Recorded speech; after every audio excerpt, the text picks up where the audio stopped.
नमस्कार दोस्तों, मैं राहुल आप सबका स्वागत करता हूं आपके अपने यूट्यूब चैनल यूनिक स्टडी 360 में। तो दोस्तों, आज हम आपके साथ डिस्कस करेंगे ब्लड का पार्ट 3। हमारे पिछले 2 दिनों में ब्लड के 2 पार्ट आ चुके हैं, पार्ट 1 और पार्ट 2।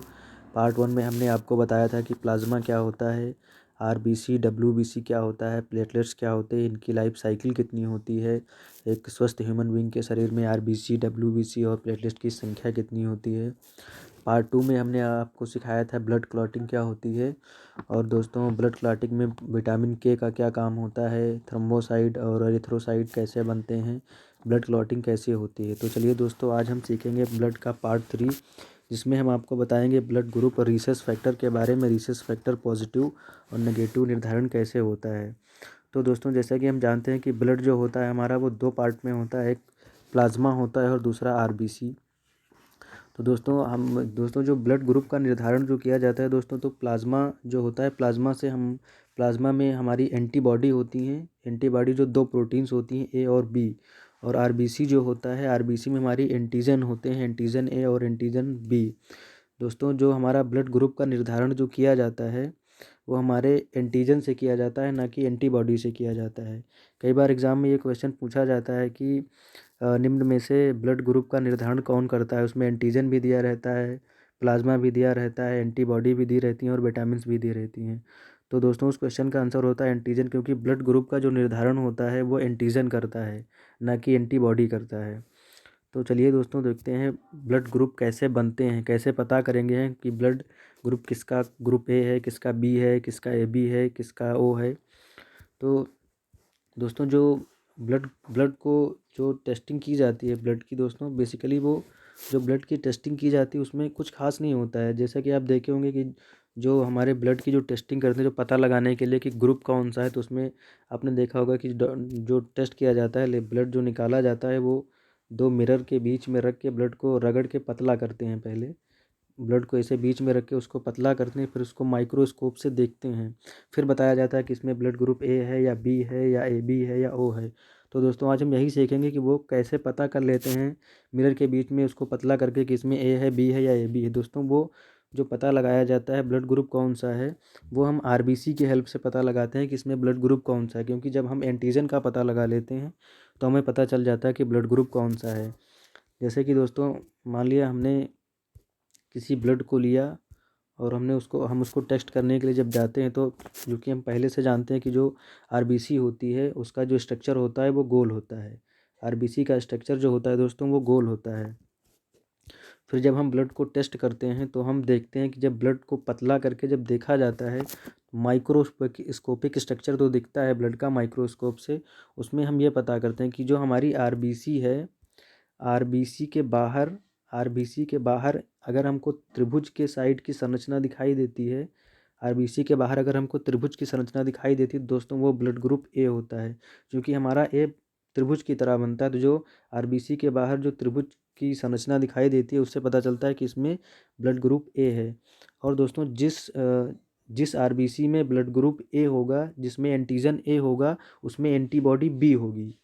दोस्तों, ये रूल है कि जिसमें ब्लड ग्रुप ए होगा उसमें एंटीबॉडी जो है वो बी होगी।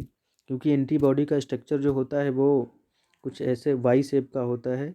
तो दोस्तों, ये कॉम्बिनेशन इस तरह बनता है, जैसे मान लीजिए हमारा आरबीसी का जो स्ट्रक्चर है वो गोल होता है, उसके ऊपर माइक्रोस्कोपिक स्ट्रक्चर से देखने पर अगर हमको पता चलता है कि यहाँ पर त्रिभुजाकार की संरचना दिख रही है, तो वो कन्फर्म होता है कि उसमें ब्लड ग्रुप ए ही होगा।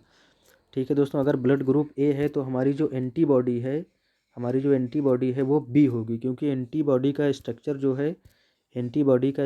है दोस्तों, वो बी, जैसे बी ऐसे बनता है कर्व साइड में, कर्व की तरह। तो वाई के जो अपर स्ट्रक्चर होता है एंटीबॉडी का, हमारे एंटीबॉडी के ऊपर अगर कर्व जैसी संरचना बनी होती है तो वो एंटीबॉडी बी होता है। क्योंकि दोस्तों, ये जो हमारा ब्लड होता है, आरबीसी और डब्ल्यूबीसी जो होती हैं, ये हमारी प्लाज्मा में फ्लोट करती हैं, प्लाज्मा में फ्लोट करती हैं। तो दोस्तों, अगर प्लाज्मा में फ्लोट करती हैं तो मान लीजिए ये एक आरबीसी के स्ट्रक्चर के ऊपर एक ट्रायंगल टाइप की जो संरचना है, और जो हमारा एंटीबॉडी बी है उसमें अगर कर्व टाइप की संरचना, जब दोनों जो आरबीसी है, आरबीसी जब प्लाज्मा में फ्लो करेगी तो जो हमारी एंटीबॉडी स्ट्रक्चर होता है ये कर्व टाइप का, तो ये त्रिभुज और कर्व दोनों एक साथ मतलब मिसमैच नहीं होते हैं। मतलब दो ये आरबीसी और एंटीबॉडी, जो आरबीसी है वो एंटीबॉडी में फंसती नहीं है, यानी कि ईजिली ये फ्लोट कर जाते हैं हमारे प्लाज्मा में। इसीलिए जहाँ पे ब्लड ग्रुप ए होता है वहाँ पे एंटीबॉडी बी होती है। तो इससे पता चलता है कि इसमें ब्लड ग्रुप ए है या बी है। तो ये अगर हमारे तो दोस्तों ये है कि अगर आरबीसी के बाहर स्ट्रक्चर जो त्रिभुज साइड का दिखता है तो उससे ये कन्फर्म होता है कि इसमें ब्लड ग्रुप ए है। चलिए दोस्तों, अब हम देखते हैं कि ब्लड ग्रुप बी का निर्धारण कैसे होता है। दोस्तों, अगर आरबीसी के स्ट्रक्चर के ऊपर अगर हमको कर्व टाइप की संरचना दिखाई देती है, क्योंकि जो कि हम बी बनाते हैं तो बी में कर्व जैसी संरचना दिखाई देती है। अगर आरबीसी के स्ट्रक्चर के बाहर की साइड की तरफ अगर हमको कर्व टाइप की संरचना दिखाई देती है तो उसमें ब्लड ग्रुप जो होता है वो बी होता है। और दोस्तों, अगर ब्लड ग्रुप ए होगा तो अगर ब्लड ग्रुप बी होगा तो एंटीबॉडी, तो हमारा एंटीबॉडी जो है वो ए होगा। अगर ब्लड ग्रुप बी होगा तो हमारा एंटीबॉडी जो है दोस्तों वो ए होगा, क्योंकि ब्लड ग्रुप बी में जो हमारे आरबीसी की ऊपर की जो संरचना होती है दोस्तों वो कर्व टाइप की होती है। और जो हमारा एंटीबॉडी होता है, एंटीबॉडी में जो ऊपर की संरचना होती है दोस्तों वो वी आकार की होती है, क्योंकि ए जो है वी की तरह बनता है। तो यहाँ पर जो वी आकार की संरचना होती है तो हमारा जो कर्व और जो वी है ये दोनों आपस में मिसमैच नहीं करते हैं, यानी कि एक दूसरे में फंसते नहीं हैं, क्योंकि ये इन दोनों को ये दोनों प्लाज्मा में फ्लोट करते हैं। तो इससे पता चलता है दोस्तों कि अगर आरबीसी के ऊपर कर्व टाइप की संरचना है तो वहाँ पर ब्लड ग्रुप बी होगा, और अगर ब्लड ग्रुप बी होगा तो हमारा एंटीबॉडी जो है वो ए होगा। तो दोस्तों ये हो गया ब्लड ग्रुप बी। अब देखते हैं ब्लड ग्रुप ए बी। तो दोस्तों, ब्लड ग्रुप ए बी में क्या होता है, आरबीसी की संरचना क्योंकि हम जानते हैं आरबीसी की संरचना गोल होती है, और आरबीसी की संरचना के ऊपर अगर एक त्रिभुजाकार और एक कर्व साइड की, एक त्रिभुजाकार और एक कर्व दोनों टाइप की संरचनाएं जब दिखाई देती हैं हमारी आरबीसी के बाहर की तरफ, तो उससे पता चलता है कि इसमें ब्लड ग्रुप ए बी है। क्योंकि हमने ए में देखा है कि त्रिभुजाकार की संरचना बनती है, और बी में जो है वो कर्व टाइप की संरचना बनती है। तो दोस्तों, ब्लड ग्रुप ए बी में ए भी त्रिभुज भी बनेगा और हमारा कर्व जैसा स्ट्रक्चर भी बनेगा। तो इससे पता चलता है कि इसमें ब्लड ग्रुप जो है ये वो ए बी होगा। और दोस्तों, जो ब्लड ग्रुप ए बी होता है इसमें कोई एंटीबॉडी नहीं होती है। जो ब्लड ग्रुप ए बी होता है दोस्तों इसमें कोई एंटीबॉडी नहीं होती, क्योंकि दोस्तों इसमें प्रॉब्लम ये आती है, मान लीजिए अगर हमारा ब्लड ग्रुप ए बी है, हमारा ब्लड ग्रुप दोस्तों ए बी है, तो उसमें त्रिभुज भी होगा और हमारा जो कर्व साइड की संरचना है, तरह की संरचना है वो भी होगी। तो अगर इसमें एंटीबॉडी ए को रखा जाएगा दोस्तों ए, तो यहाँ पर त्रिभुज टाइप का होगा, तो ये त्रिभुज से जाके फंस जाएगा, तो उससे हमारा जो आरबीसी है वो प्लाज्मा में फ्लोट नहीं कर पाएगा। और अगर यहाँ पर एंटीबॉडी बी होगा तो ये कर्व टाइप की संरचना में फंस जाएगी, जिससे हमारा जो आरबीसी है वो प्लाज्मा में तैर नहीं पाएगा, फ्लोट नहीं हो पाएगा। इसलिए यहाँ पर कोई भी एंटीबॉडी नहीं होती। दोस्तों, ये क्वेश्चन कई बार पूछा जाता है कि ब्लड ग्रुप का ऐसा कौन सा ग्रुप है जिसमें कोई एंटीबॉडी नहीं पाई जाती। दोस्तों, वो ब्लड ग्रुप ए बी होता है। अब देखते हैं दोस्तों ब्लड ग्रुप ओ क्या होता है, ब्लड ग्रुप ओ का निर्धारण कैसे होता है।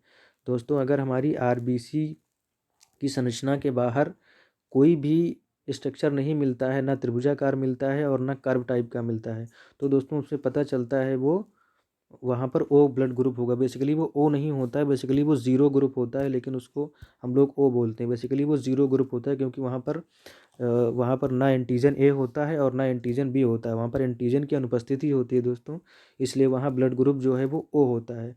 और जब ब्लड ग्रुप ओ होता है तो ब्लड ग्रुप ओ के जो आरबीसी होती है उसके बाहर कोई भी संरचना नहीं पाई जाती है, ना कर्व टाइप की पाई जाती है और ना त्रिभुज टाइप की पाई जाती है।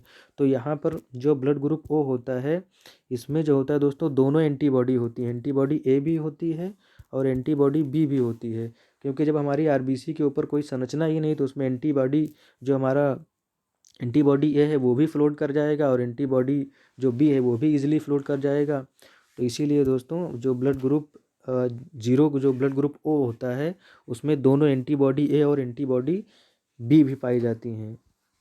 और दोस्तों ये देखा गया है कि जो हमारा ब्लड ग्रुप ए बी है, हमारे ब्लड ग्रुप ए बी के जो मेंबर होते हैं जिनका blood group basically A B होता है, वो बायोलॉजिकल टर्म में देखा जाए तो वो लोग ज़्यादा बीमार होते हैं, क्योंकि जो ब्लड ग्रुप हमारा ए बी होता है उसमें कोई भी एंटीबॉडी नहीं होती, ना ए होती है ना बी होती है।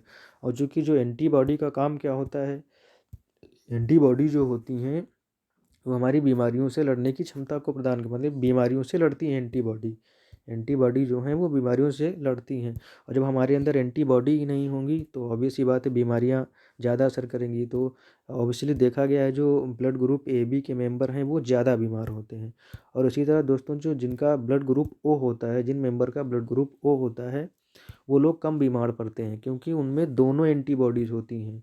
उसमें एंटीबॉडी ए भी होती है और एंटीबॉडी बी भी होती है, तो इनकी बीमारियों से लड़ने की क्षमता जो है दोस्तों वो बढ़ जाती है।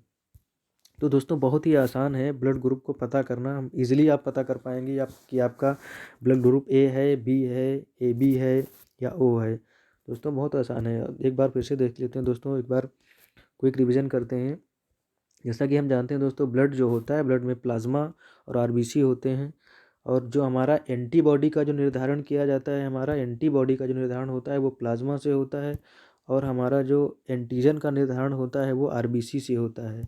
और जो ब्लड के ग्रुप का निर्धारण होता है दोस्तों वो आरबीसी से होता है। ब्लड ग्रुप का निर्धारण जो होता है दोस्तों वो हमारा आरबीसी से होता है। ब्लड ग्रुप ए को पता करने के लिए क्या करते हैं, जो कि हम जानते हैं कि हमारी आरबीसी का स्ट्रक्चर गोल होता है। अगर आरबीसी के स्ट्रक्चर के बाहर त्रिभुजाकार की संरचना पाई जाती है तो उसमें ब्लड ग्रुप ए होगा। और अगर ब्लड ग्रुप ए होगा तो दोस्तों एंटीबॉडी जो है वो बी होगी। अगर ब्लड ग्रुप ए होगा तो एंटीबॉडी बी होगी। इसी तरह ब्लड ग्रुप बी पता करने के लिए, चूँकि हम जानते हैं हमारी जो आरबीसी होती है उसका स्ट्रक्चर गोल होता है, अगर इस हमारे आरबीसी के बाहर कर्व टाइप की संरचना पाई जाए, क्योंकि जब हम बी बनाते हैं ऐसे दोस्तों एक कर्व बनाते हैं, बीच में एक कर्व बनता है, ऐसे दो कर्व बनते हैं, तो अगर कर्व बनता है तो यहाँ पर कर्व टाइप की संरचना पाई जाती है तो यहाँ बी होगा।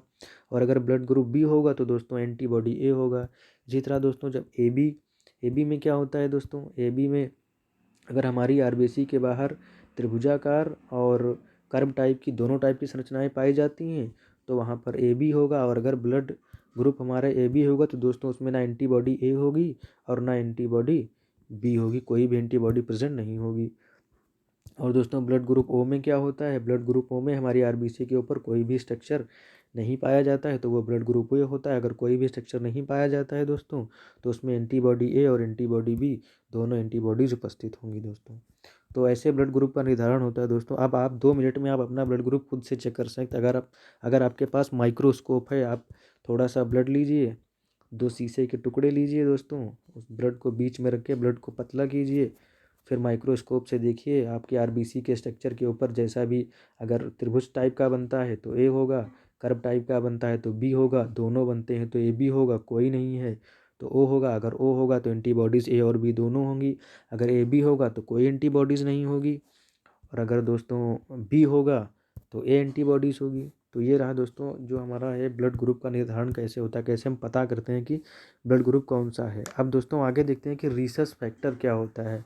RH factor positive, RH factor negative, ये क्या होता है हमारा आरएच फैक्टर जो होता है। एक्चुअली में ये आरएच फैक्टर जो होता है दोस्तों, एक साइंटिस्ट थे हमारे वीनर, एक साइंटिस्ट थे हमारे वीनर।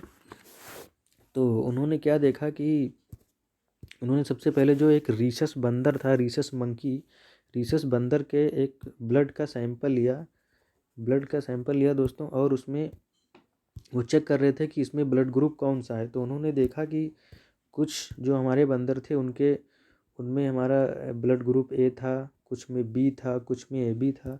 लेकिन उन्होंने इसी दौरान एक बात और ये भी नोटिस करी कि उन्होंने देखा कि कुछ बंदरों के जो आरबीसी थी, आरबीसी के बाहर त्रिभुजाकार भी संरचना थी, कर्व टाइप की भी संरचना थी, और एक चौकोर टाइप की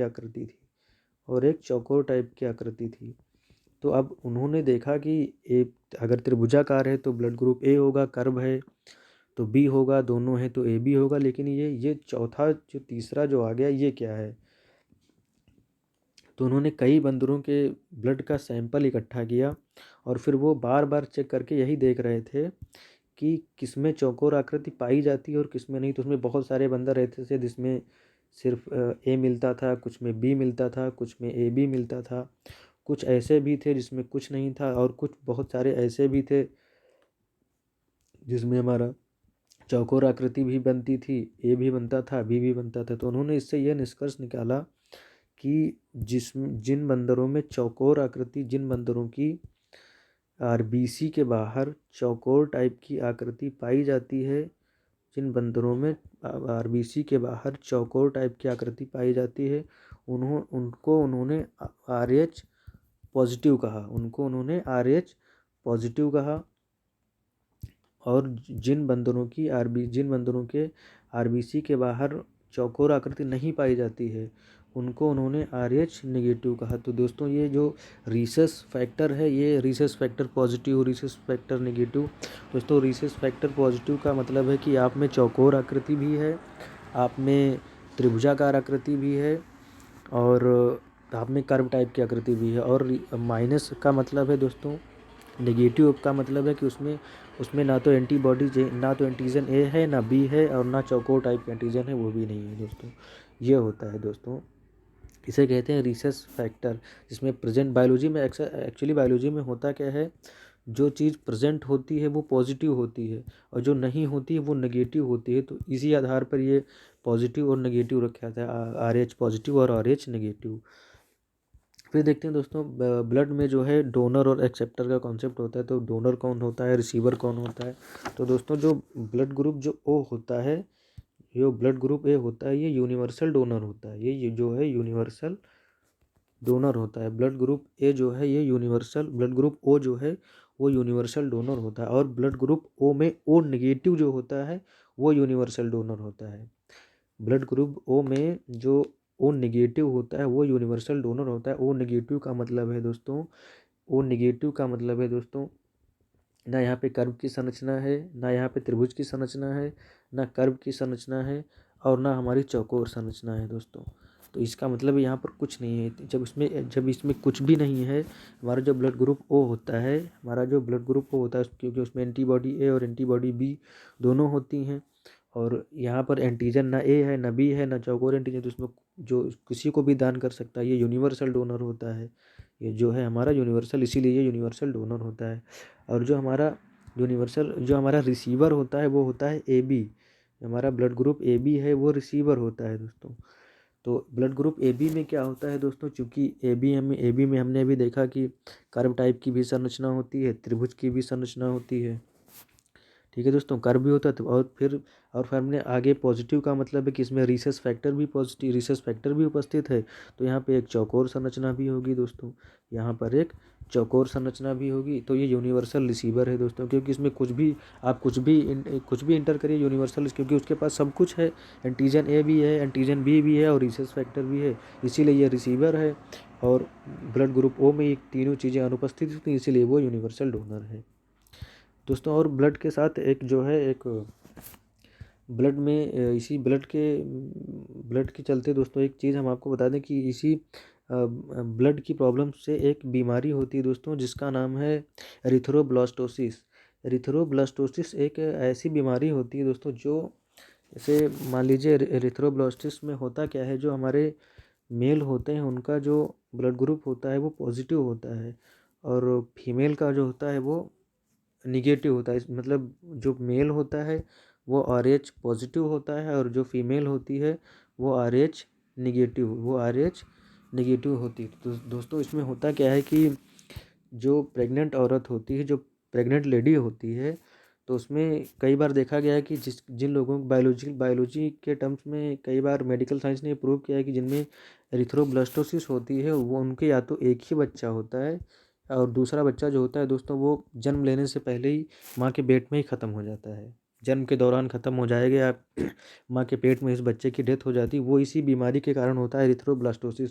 दोस्तों इसमें होता क्या है कि जब लेडी प्रेग्नेंट होती है दोस्तों, तो जो इमेटिक सेल जो होता है, जिसमें हमारा जो बेबी जो होता है, जो एक इमेटिक सेल होती है, इमेटिक सेल में जो बेबी होता है वो पैक्ड होता है। तो डिलीवरी के दौरान जब वो इमेटिक सेल फटती है, तो मेल के RH पॉजिटिव और फीमेल के RH नेगेटिव मिल के रिएक्शन करते हैं, जिससे उस बेबी की डेथ हो जाती है। तो इस बीमारी से बचने के लिए दोस्तों कई बार ऐसा किया जाता है कि प्री मैच्योर डिलीवरी की जाती है। प्री मैच्योर डिलीवरी का मतलब दोस्तों ये होता है कि मतलब बच्चे के जन्म होने से पहले ही प्रेग्नेंट लेडी का ऑपरेशन करके बच्चे को निकाल लिया जाए, ताकि हेमोरेटिक सेल फटने से पहले हम बेबी को बाहर निकाल लें, जिससे कि वो प्लस RH और माइनस RH आपस में कोलैप्स ना करें, जिससे कि बेबी हमारा बच जाए। तो दोस्तों ये इससे बचाने की एक क्रिया होती है एरिथ्रोब्लास्टिस, और ये बहुत ख़तरनाक बीमारी दोस्तों, कई बार बहुत लोगों को ये होती है और लोग पता नहीं कर पाते हैं। मेडिकल साइंस ने प्रूव किया है कि एरिथ्रोब्लास्टिस जो पॉजिटिव होते हैं उसमें ये होता है, बेबी की मृत्यु हो जाती है पेट में, या तो एक ही होगा, दूसरा होगा तो उसकी डेथ हो जाएगी डिलीवरी के समय। तो दोस्तों ये था हमारा बायोलॉजी का पार्ट 3, जिसमें आपने ब्लड ग्रुप को समझा और RH फैक्टर क्या होता है। दोस्तों अगर वीडियो पसंद आया हो तो लाइक, शेयर और सब्सक्राइब ज़रूर करें। चलिए दोस्तों, मिलते हैं कल बायोलॉजी के नेक्स्ट पार्ट के साथ, तब तक के लिए जय हिंद।